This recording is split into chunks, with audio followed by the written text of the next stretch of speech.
নিমতলার রাত যেন অন্ধকারের ঘন জালে আটকে আছে। গ্রামের সরু পথে হাঁটছে এক অচেনা মানুষ। তার নাম গণেশ, পেশায় একজন গোয়েন্দা। আজ সে এখানে এসেছে অর্জুনের খনিকে খুঁজতে। কারণ নিমতলার পুরনো চায়ের দোকান নিয়ে চারিদিকে অদ্ভুত গল্প শোনা যায়। দোকানদার অর্জুন নাকি বহু আগেই খুন হয়েছিল, কিন্তু তার দোকান আজও খোলা থাকে। আরে বাবা, কে রে? এভাবে রাতের অন্ধকারে হাঁটছিস? মানুষ না ভূত? ভয় পাবেন না, আমি মানুষই। আমার নাম গণেশ, পাশের গ্রাম থেকে এসেছি কিছু তথ্য জোগাড় করতে। আপনি কি আমাকে সাহায্য করতে পারবেন? এই অজপাড়া গাঁয়ে রাতের বেলায় আসলেন কেন? কেউ তো এ সময়ে বাইরে বের হয় না। তো কি তথ্য লাগবে আপনার, বলুন দেখি। শুনেছি আপনাদের গ্রামের এক চায়ের দোকানদার খুন হয়েছিলেন, তারপরেও নাকি সেই দোকান আজও খোলা থাকে। আমি জানতে চাই কি ঘটেছিল তার সাথে, কারা তাকে খুন করেছিল এবং কেন। আসতে বলেন, এখানে সব কথা বলা মানা। বাতাসও যদি শুনে ফেলে, কে জানে কি বিপদ নামবে। ভুলেও সাহস দেখাবেন না, মৃত্যু নিশ্চিত। বাতাস শুনলে বিপদ হবে, এর মানেটা কি? দেখুন, অর্জুনের রক্ত ঝরার পর থেকে এই গ্রামে কারো মুখে আর সত্যি কথা নেই। সবাই ভয়ে চুপ করে থাকে, কেউ জানলেও কিছু বলে না। আপনি যদি বেশি খোঁজ খবর করেন, হয়তো আপনিও নিখোঁজ হয়ে যাবেন। আমি এসব ভয় পাই না, আমার অনেক বছরের দক্ষতা আছে। এটাই আমার পেশা, সত্য লুকিয়ে না রেখে প্রকাশ করতেই হবে। বাহ, আপনার দেখছি খুব সাহস আছে। কিন্তু আপনার মতো সাহসী মানুষ তো অনেক এসেছিল, কারো খোঁজ আর মেলেনি। আমি আপনাকে সাবধান করছি বাবু, আপনি ফিরে যান। নিজের বিপদ ডেকে আনবেন না। এ রাতে পথ চলা মোটেই সুবিধার না। তবুও আমাকে জানতে হবে, অন্তত ঠিকানাটা আমাকে বলে দিন, আমি দোকান খুঁজে নেব। চাইলে ওই চায়ের দোকানটা খুঁজে পাবেন। হ্যাঁ, তবে সাবধান, পথটা সহজ নয়। পুরনো এক নিমতলার পাশে। গাছটা চিনতে ভুল হবে না, ডালগুলো এমনভাবে ঝুলে আছে যেন রক্ত ভেজা। অনেক ধন্যবাদ আপনাকে, আমি নিজেই যেতে পারবো। না, দয়া করে যাবেন না। ওদিকে গেলে ফিরে আসতে পারবেন না। অর্জুনের আত্মা নাকি এখনো দোকানের ভেতরে বসে চা বানায়। রাত যত গভীর হয়, হাসির শব্দ শোনা যায়। ভূতের ভয় দেখিয়ে আমাকে কেউ থামাতে পারবি না। আমি সত্যটা জানতে এসেছি, আর সেই সত্যটা নিয়েই ফিরব। আপনি গেলে আমি সঙ্গে যাব না। একা যেতে চাইলে যান, কিন্তু মনে রাখবেন, নিমতলার রাত কাউকে সহজে ছেড়ে দেয় না। এভাবেই শুরু হলো গণেশের পথ চলা এক অদৃশ্য ভয়ের দিকে। সাহসের কাছে গণেশের ভয় যেন হার মেনেছে, কিন্তু কে জানতো তার সাথে কি ঘটতে চলেছে। হয়তো এটাই তার জীবনের শেষ রাত। চাঁদের আলোয় সেই উঠানে নেমে এসেছে অদ্ভুত নীরবতা। সাদা শাড়ি পরে চৈতালি বসে আছে উঠানের মাঝখানে, তার চোখ ভিজে অশ্রুতে। তার পাশে বসে আছে পারুল, শৈশবের বান্ধবী। এখন এই শূন্যতায় সেই চৈতালির একমাত্র সান্ত্বনা। অর্জুনের মৃত্যুর পর এই বাড়ি যেন ঢেকে গেছে মৃত্যুর ঘন ছায়ায়। পারুল, আমি এখন কি করব বলো? আমার অর্জুনকে নিষ্ঠুর লোকগুলো কেড়ে নিল। আমি যে আর শান্ত হয়ে থাকতে পারছি না। ঘরে একলা থাকতে বড়ই কষ্ট হয়। দিদি, দিদি তুমি নিজেকে সামলাও। তুমি ভেঙে পড়লে আর কেউ তো পাশে থাকবে না। দেখবে সময় সব ঠিক করে দেবে। তুমি বরং শান্ত হও দিদি, তুমি শান্ত হও। সময় সময় কি কখনো মৃত মানুষকে ফিরিয়ে আনতে পারে? অর্জুন তো অন্যায়ভাবে মারা গেল। ওর কি দোষ ছিল বলো তো? শুধু কি এই দোকানটা একটু জমজমাট ছিল বলে? সবাই জানে দিদি, সবাই জানে। অন্য দোকানদাররা ঈর্ষা করত, কিন্তু কেউ কিচ্ছু বলেনি, কেউ মুখ খোলেনি। এই গ্রাম ভয়ে বেঁচে আছে, কারো সাহস নেই কিছু বলার। আমি প্রতি রাতেই শুনি নিমতলার পাশে কেউ যেন আসে, আবার অদৃশ্য হয়ে যায়। গ্রামের লোকেরা বলে অর্জুনের দোকান আজও খোলা থাকে রাতে। আমি ভাবছি নিজে গিয়ে একবার দেখে আসবো। হ্যাঁ গো দিদি, আমিও শুনেছি অনেকেই নাকি দেখেছে সেই দোকানের আলো জ্বলে ওঠে, চায়ের গন্ধ ভেসে আসে, কিন্তু কে বানায়, কে বসে থাকে ভেতরে কেউ জানে না। কিন্তু সেখানে না যাওয়াই ভালো। আমার মনে হয় অর্জুন এখনো ফিরে আসে। অন্যায় করে ওকে মেরে ফেলা হয়েছে, তাই শান্তি পাচ্ছে না। তার কষ্ট আমি ছাড়া কেউ বুঝবে না। কিন্তু কিন্তু এসব কথা প্রকাশ্যে বলো না দিদি, প্রকাশ্যে বলো না। যদি কেউ শুনে ফেলে তোমার জীবনও বিপদে পড়বে। আমি ভয় পাই না পারুল। আমি ভয় পেয়েছিলাম বলেই অর্জুনকে রক্ষা করতে পারিনি। এবার আর ভয় পাবো না। যদি প্রয়োজন হয় আমি সবার সামনে সত্যি বলবো। দেখি কে কি করতে পারবে। দিদি, দিদি তুমি একা কি করবে? গ্রামের মানুষগুলো পাথরের মতো চুপ হয়ে আছে। এখানে আর ন্যায় বিচার কেউ করে না, শুধু মিথ্যে বলে আতঙ্ক ছড়িয়ে দেয়। অর্জুন, আমি শপথ করছি তোমার মৃত্যুর বিছানা আমি একদিন চাইব।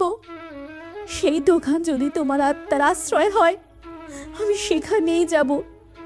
তবু আমি ভয় পাবো না। মৃত্যুর শোক, ভয় আর অজানা অন্ধকার সব মিলে চৈতালির জীবন হয়ে উঠেছিল দুঃস্বপ্ন। তার কান্নার স্রোত বইতে থাকে, কিন্তু সেই অশ্রুর ভেতরে জন্ম নিচ্ছিল এক কঠিন প্রতিজ্ঞা। কিন্তু চৈতালির অজানা, তার নিজের অর্জুন এখন আর আগের মতো ভালো মানুষ নেই। সে প্রতিশোধ নিতে শিখেছে। জীবিত মানুষদের প্রাণ কেড়ে তার এখন শান্তি মেলে। রাত যেন আরো ঘন কালো, নিম গাছের পাতা যেন দুলছে এক অভিশপ্ত বাতাসে। চাঁদের আলো কখনো মেঘে ঢাকা পড়ে, কখনো হঠাৎ উঁকি দেয়। সে অদ্ভুত আলো ছায়ায় নিমতলায় বসে আছে দুই মাঝি, রঞ্জন আর অনল। তারা গল্প করছে। দিনের মাছ ধরা শেষে ক্লান্ত শরীরে একটু বিশ্রাম নিচ্ছে তারা। কিন্তু রাত যত গভীর হয়, নিমতলার গল্প ততই ভয় জাগায়।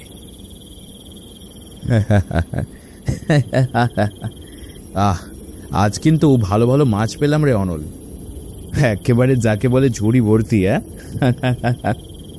এভাবেই যদি প্রত্যেক দিন চলে, সংসারে অভাব আর থাকবে না। আরে হ্যাঁ রে, বর্ষার সময় নদীর স্রোত এমনই হয়, মাছ নিজেরাই যেন জালে এসে ধরা দেয়। কিন্তু শরীরটা হঠাৎ ভীষণ ক্লান্ত লাগছে কেন? না, ভাবছি একটু বিশ্রাম নিয়ে নি। তুই বাড়ি যা। নিম গাছের কাছে? রঞ্জন, এই জায়গায় বেশি রাতে থাকা মঙ্গল হবে না। মানুষ বলে এখানে নাকি অদ্ভুত সব জিনিস দেখা যায়। দেখ, তুই বেটা সবসময় ভয় দেখাস। আরে আমি কি কোনো ছোট্ট ছেলে নাকি? এই নিম গাছের ঠান্ডা ছায়া, একটু বসলেই শরীর হালকা লাগবে। নে নে যা, তুই এত ভাবিস না। আমি মজা করছি না রঞ্জন। আমার বাবা একবার রাতে ওই পথ দিয়ে ফিরছিল। বলে দোকানের ভেতরে আলো জ্বলে, কিন্তু দোকানদার অর্জুন তো মারা গিয়েছে অনেক আগেই। তখন থেকে মামা আর কখনো রাতের বেলা ওই পথ দিয়ে যায়নি। না, ভূতের গল্পে আমি বিশ্বাস করি না। তবে হ্যাঁ, শুনেছি অর্জুনকে খুন করেছিল এই গ্রামেরই কিছু মানুষ। যদি ওর আত্মা ফিরে আসে তবে কিছু সত্যি লুকোনো আছে হয়তো। এইসব কথা উচ্চস্বরে বলিস না, কেউ যদি শুনে ফেলে। গ্রামের সবার মনেই অনেক ভয় অর্জুন মারা যাবার পর। হ্যাঁ, আচ্ছা তুই যা, আমি একটু বসে তারপর ফিরব। আরে ভয় পাস না, আমি তো আর গ্রামের নতুন নই, এসব ভূত আমার কিছু করতে পারবে না। অনল অনিচ্ছা সত্ত্বেও তার বন্ধু রঞ্জনকে নিমতলায় রেখে বাড়ির উদ্দেশ্যে রওনা দেয়। তার চারপাশে অদ্ভুত নীরবতা নেমে আসে। বাতাস ধীরে ধীরে ভারী হতে থাকে, যেন কারো অদৃশ্য নিঃশ্বাস মিশে গেছে। নিম গাছের ডালগুলো হাওয়ায় দুলছে, কিন্তু শব্দ নেই। হঠাৎ দূরে ভেসে আসে চায়ের কাপে চামচ নেড়ে চেড়ে দেওয়ার শব্দ। রঞ্জন থেমে যায়। তোকে একা রেখে যেতে ইচ্ছা করছে না, কিন্তু বাড়ি যাওয়ার তাড়া আছে আমার। তুই বেশি রাত পর্যন্ত এই জায়গায় থাকিস না, বিপদ তো আর বলে কয়ে আসে না। কেমন যেন অদ্ভুত অদ্ভুত লাগছে। না না, এমন নীরবতা তো আমি কখনো দেখিনি। রঞ্জন মনে মনে কিছুটা ভয় পেলেও তার সাহস তাকে হারাতে পারেনি। কিন্তু তখন নিমতলার সেই রাত আর নিছক নীরব ছিল না, বরং অজানা আতঙ্কের আগমনী বার্তা বয়ে নিয়ে আসছে। রঞ্জন বুঝতেই পারেনি তার সাথে কি ঘটতে চলেছে। নিমতলার রাত হঠাৎ করেই বদলে গেল। আকাশে কালো মেঘ জমে ওঠে, ঝড় শুরু হয় হঠাৎ করেই। গাছের ডালপালা ভাঙতে ভাঙতে যেন লুটিয়ে পড়ছে মাটিতে। রঞ্জন নিমতলাতে বসে একটু দূরেই একটা দোকানে আলো জ্বলতে দেখে। একটু কৌতূহলী হয়ে সে দোকানের দিকে রওনা হয়। বাতাসে অদ্ভুত শব্দ, সেই তাণ্ডবের মাঝেই রঞ্জন ধীরে ধীরে এগিয়ে চলে। ভৌতিক হয়ে উঠেছে তার চলার পথ। রঞ্জনের চোখে তখন কেবলই বিস্ময়। এ অন্ধকারে আলো, নিশ্চয়ই কারো দোকান, কিন্তু এত রাতে কার দোকান খোলা থাকবে? গ্রামের সব দোকান তো সন্ধ্যার সময় বন্ধ হয়ে যায়। সে ধীরে ধীরে এগিয়ে যায়। প্রতিটি পা ফেলার সাথে সাথেই বাতাস আরো ভারী হয়ে ওঠে। অবশেষে দোকানের সামনে এসে দাঁড়ায় রঞ্জন। দোকানের ভেতরে এক গা ছমছমে স্নিগ্ধতা। দোকানের ভেতরে ঢুকে বেঞ্চে বসে রঞ্জন। ভেতরে দুজন মানুষ বসে আছে, মুখে মোটা চাদর ঢাকা। টেবিলের ওপাশে দোকানদার অর্জুন দাঁড়িয়ে আছে। কারো মুখ স্পষ্ট দেখা যাচ্ছে না। কাকা, এত রাতে দোকান খোলা? এখানে তো কেউ থাকার কথা নয়, আপনার দোকান খোলা কেন? এখানে রাত দিনের নিয়ম নেই বাবা, আমার দোকান সব সময় খোলা থাকে। এখানে আসলে কেউ চা না খেয়ে ফিরতে পারে না। বলো, চা খাবে? এত রাতে চা? আচ্ছা দিন, ঠিক আছে, 1 কাপ দিন। হ্যাঁ, এ কি, এ কিরকম চা? আমার শরীর তো ধীরে ধীরে জমে যাচ্ছে। আমি তো নিঃশ্বাস নিতে পারছি না। হ্যাঁ, আমি নিঃশ্বাস নিতে পারছি না।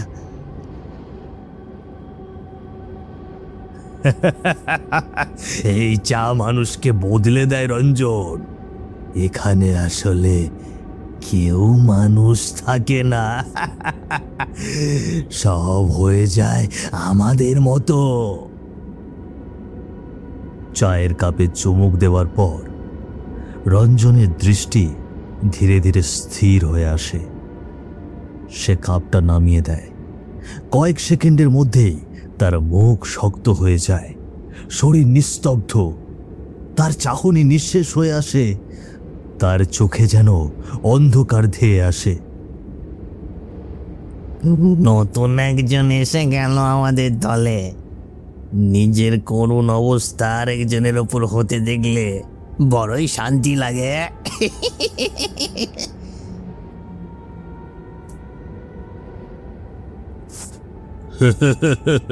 একেবারে খাসা কথা বলেছ। এবার যেন আমরা আরো শক্তিশালী হলাম, আমরা আরো মানুষের প্রাণ নেব।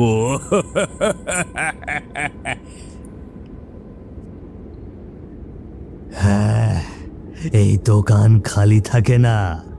যারা আসে তারা এখানে থেকে যায়। কেউ আর মানুষ হয়ে ফিরতে পারে না। তোদের অবস্থা তো এই জন্যই এরকম হয়েছে। আজীবন শাস্তি ভোগ করবি। সেই মুহূর্তেই রঞ্জনের জীবন বদলে যায়। সে আর মানুষ রইল না, বরং হয়ে গেল চাদরে ঢাকা এক প্রেতাত্মা। নিমতলার অন্ধকার দোকানে বন্দি আত্মাদের একজন, যে আর দোকানের ভেতর থেকে ফিরতে পারে না। ঝড় থেমে গেলে নিস্তব্ধতার ভেতরে এক অদ্ভুত অশরীরী শান্তি নেমে আসে। গণেশ হন্যে হয়ে খুঁজতে খুঁজতে অবশেষে পৌঁছে গেল সেই অভিশপ্ত দোকানে, যে দোকানে ঢুকে কেউ কোনোদিন আর ফিরে আসতে পারেনি। তার সাহস আর প্রবল কৌতূহলের কারণেই নিজের বিপদ ডেকে এনেছে সে, যা সে বুঝতে খানিকটা দেরি করে ফেলে। বলছি, এটা কি অর্জুন কাকুর দোকান? আমি একজন গোয়েন্দা, আমার কিছু তথ্য জানার ছিল, যদি একটু সাহায্য করতেন। হ্যাঁ, আমি অর্জুন। তো বাবু, আমাকে খুঁজছেন কেন? কি জানতে চান? আমার ব্যাপারে কিছু জানতে চান? কি জানতে চান আমার ব্যাপারে বলুন দেখি। কি কি কি কি বলেন? শুনেছি, আরে তিনি তো বহু বছর আগে মারা গেছেন। শুনেছি তাকে খুন করা হয়েছে, কিন্তু কিভাবে খুন হয়েছে আমি সেটা জানতে চাই। ঠিক শুনেছে, সব জানবেন, সব। আপনি বরং আমার হাত থেকে এক কাপ চা খান। আমার চা কিন্তু সবার মতো না, এক ভিন্ন স্বাদের চা। দেখবেন সব উত্তর পেয়ে গিয়েছেন। আচ্ছা দিন, তবে শুনুন আমার মারা যাওয়ার ঘটনা। সে বহু বছর আগের ঘটনা। এক সময় আমার এ দোকান গ্রামে বেশ জমজমাট ছিল। প্রায় প্রতিদিনই অনেক লোক চা খেতে আসতো, কিন্তু আমার পাশের দুই চা দোকানদার, তারা তা সহ্য করতে না পেরে রাতে যাওয়ার পথে আমাকে খুন করে। আমাকে খুন করেছিল এই গ্রামেরই দুই চা দোকানদার। কারা কারা তারা? তাদের নাম বলুন, আমি তাদের বিচার অবশ্যই করব। এই যে এই দুজন বেঞ্চে, এই যে যারা বসে আছে, ওদের নাম মৃদুল আর শশাঙ্ক। আর পাশে বসে যাকে দেখছেন, সে আপনার মতোই স্বাভাবিক পথচারী। বড়ই দুঃসাহস দেখিয়ে আমার দোকানে এসেছে। তার মৃত্যু আমার দোকানেই লেখা ছিল, তাই তারও আজ এই অবস্থা।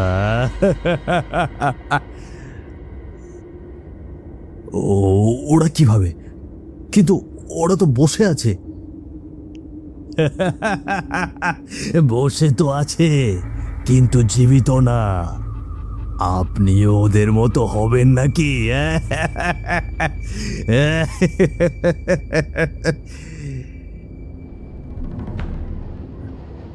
মানে আমি আপনার কথা ঠিক বুঝতে পারছি না। মৃত মানুষ কিভাবে বসে থাকে? আমি তাদের মতো হব কেন? আমি প্রতিশোধ নিয়েছি। ওরা যাওয়ার মতোই মৃত। কিন্তু একটা কথা মনে রাখবেন, যে একবার এই দোকানে ঢোকে সে আর কোনোদিন বেঁচে ফেরে না, কোনোদিন বেঁচে ফেরে না।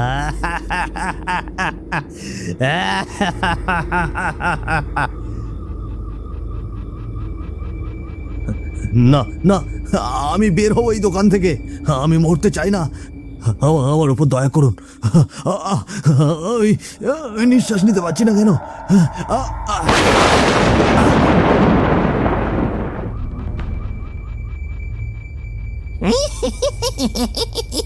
কোথায় যাবে? কেউ এই দোকান থেকে ফিরে না। তুইও মরবি। আমাদের কাছে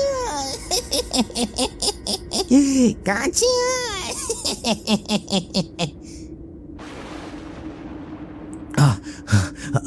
আমাকে ছেড়ে দিন, আমাকে যেতে দিন। আমি শুধু জানতে এসেছি, আমার কোনো খারাপ উদ্দেশ্য নেই। আপনাদের আমি কোনো ক্ষতি করব না, বরং সাহায্য করতেই আমার এখানে আসা।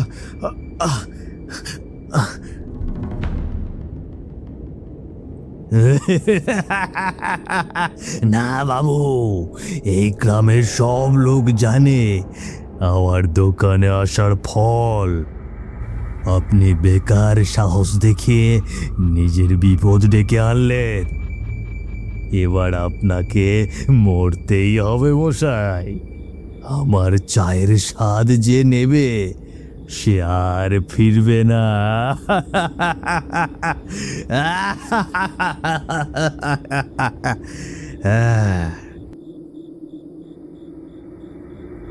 চারিদিক কালো হয়ে যায়, লণ্ঠনের আলো নিভে যায়, ভেতরে শুধু গণেশের করুণ চিৎকার শোনা যায়। তারপর দীর্ঘ নীরবতা। যেখানে আলো নিভে যায় সেখানেই মৃত্যু ছায়া ফেলে।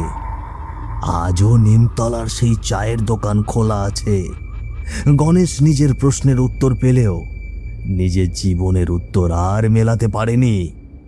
হয়তো একদিন আপনিও ভুলে সেই দোকানের কবলে পড়বেন, কিন্তু আর ফিরে আসবেন না।